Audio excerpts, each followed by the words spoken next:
Hello, Mike. So we are in Nashville today? We are, most definitely. Welcome to Nashville, everyone. Thank you, Mike. Tell me, what are American people looking for on the US market in the French wine, Spanish wine, or Portugal wine? Well, I think American palates are really driven off of a lot of value. They tend to shop based on, where things are on the shelf. And unfortunately, the American palate is not as refined as you would think around taste profiles. So I hate to say it, but they're driven by the price point. Is where they tend to gravitate towards. They also tend to gravitate towards domestic, based wines, as well. So they're constantly looking at the differential between those things that they may find here on U.S. soil, both in California as well as Oregon or Washington, based wines that consume a tremendous amount of shelf space versus a lot of the non-domestic brands themselves. So.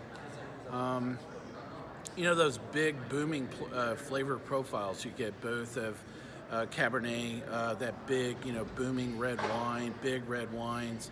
They're looking for some of that same experience, in wines outside of the area. So when you get into old world wines, that have more refinement to them, don't have those extreme taste profiles.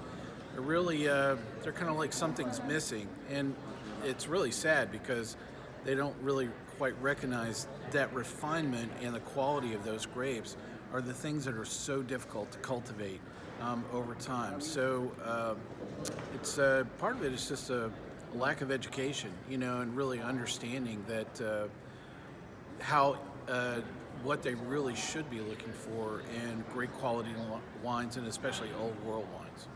So I know you have 10 million people that listen to you. Yeah. I imagine you have a lot of job with the wine education. A lot of what? A lot of work. Yes, we definitely work with quite a few wines on the show. We haven't done as many wine shows as we'd like, over the last 6 years. With 300 plus episodes, you'd think we'd get around to it a lot more than we have, but we definitely have some wine shows in the works. We have some great wine episodes coming up with wines of southern Italy, Sicily, and we're going to have some other wines that are primarily varietal based.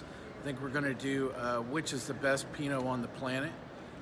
When you grab a varietal like that and move it through 6 different countries and different soils, who's kind of really hanging tough with it. So some different approaches, that we'll have in covering wine on Suds and Smokes. Thank you, Mike. You bet.